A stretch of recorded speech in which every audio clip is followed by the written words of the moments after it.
When Irvine received the invitation to join the 1924 Everest expedition, it couldn't have come at a more opportune time. He'd just received the news that Richard Somers had proposed to his sister Evelyn, and he reacted badly to news of their engagement. His own personal life was fast becoming a disaster. It's called Ice Picks and Violets, and it's a musical biography of George Mallory and Sandy Irvine, who left from Woodside, Birkenhead in June 1924 to conquer, the greatest and highest mountain in the world, never to return, lost in the clouds of mystery and history.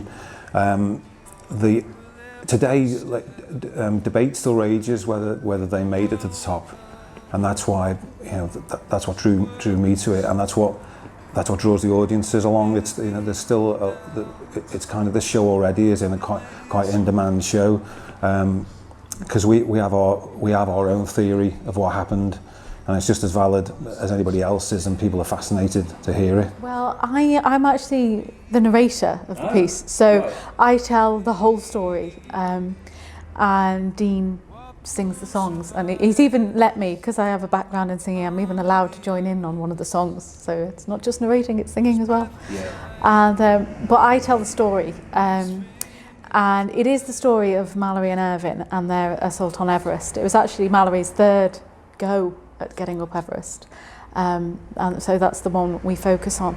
But it's the only time that he took Irvine, because Irvine was only 22 at the time and a complete novice as far as mountaineering was concerned. But he's also a Birkenhead boy, a local lad, and he went to Birkenhead school. I went to Birkenhead girls' school, so I kind of feel like we have that in common. And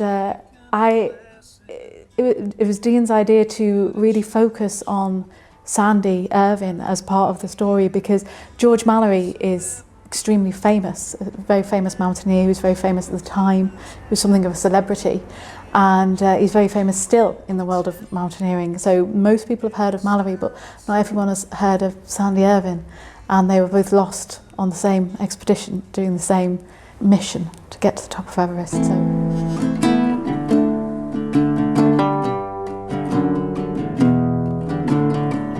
Let me catch my breath, let me keep my head, let me keep my heart with every step.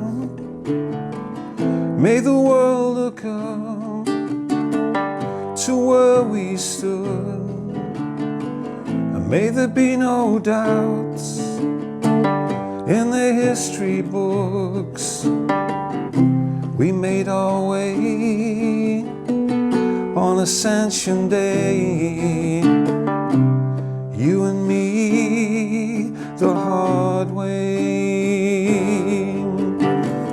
What bloom survives under the ice? Whose breath is iron? Whose fingers knives? That loves to rain feels much the same. The crystals form on the words we say. We made our way on Ascension Day, you and me, the hard way. Yeah, I directed this myself. With my previous show, like Bullets and Daffodils, we had Dean Sullivan from Brookside was our director, as well as Christopher Timothy, who was James Herriot, and also Pauline Fleming from Brookside and Coronation Street. And I just sort of I've picked bits up, hopefully anyway, that with working with Jane Hamlet in this one. I just want to see if it was possible to direct someone, or to put production together without bullying someone. There is a form of directors that I actually worked with. I've had this strategic sort of moulding of the actors into what they want, and I'm not saying, but with this, it's been very organic. I didn't really have the piece fully formed, and Jane and myself have workshopped it for 4 or 5 months. And it just grew into we thought we could produce it, we could perform as a show. Musical theatre was flourishing, and it still is. And then moving into that, it's got its own audience. It's got a ready-made captive audience for whatever you do. Just because you're a theatre production and you're in a theatre, the theatre audiences come, and it's great. The songs are great. The songs are lovely, and I love listening to it. I just love rehearsing with it. I mean, as Dean said, we've been workshopping it for months, and there kind of comes a point when you feel quite a bit of ownership of it. You think, oh, this is something that I've done, we've done, and it's really good. We both just love it, and we love the story, and you get really involved in these characters. And we did that when we did the first show.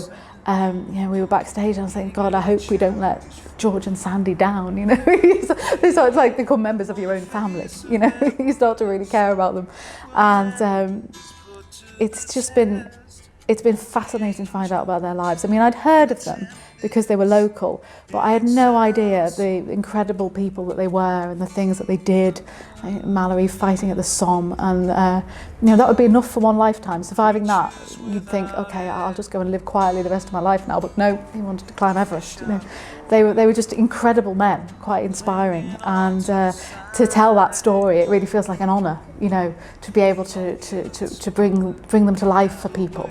And when you get in front of an audience like we did in the Lakes, of people who know a bit about the story anyway, they know a bit about Mallory, they're walkers, they climb mountains themselves, and so to put that story in front of that audience, they get really engaged with it, and they love it. Adventure is what life means and what life is for. The next morning, sailing from the port of Liverpool en route to the Himalayas, Irvin really felt that he had nothing to lose. Dean has kind of really let me get into it myself. He didn't sort of say from the beginning, I want it done like this. So we've sort of worked it out as we've gone along, and particularly in terms of the narration. I mean, my background is as a singer, but I sort of retrained as an actress. And I think both of those things have sort of helped because I have a real connection with the music and a real connection with the words. I mean, it's beautifully written. So it's very easy from that point of view as an actress. When you've got something that's well written, you can just, in a way, once you know it, you can just let go and enjoy it. You just put it across the way you would want to be told that story, And as I say, the story itself is so gripping anyway. You'd have to work quite hard not to make it interesting, really. They were such brilliant men. How do people find out more information about it? Ice Picks and Violets has got a website. Just what's in, put that in, and what's in, and it shares my website, like Dean Johnson, and what's in, and just my like Facebook, all the stuff is posted on there,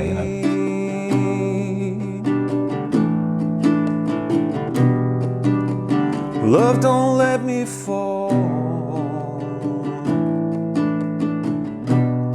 Please, love, don't let me fall. Oh, my love, don't let me fall again. 'Cause we made our way on Ascension Day, you and me, the hard way.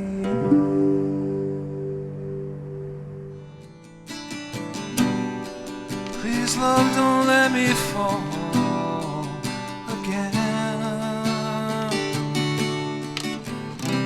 We made our way on Ascension Day.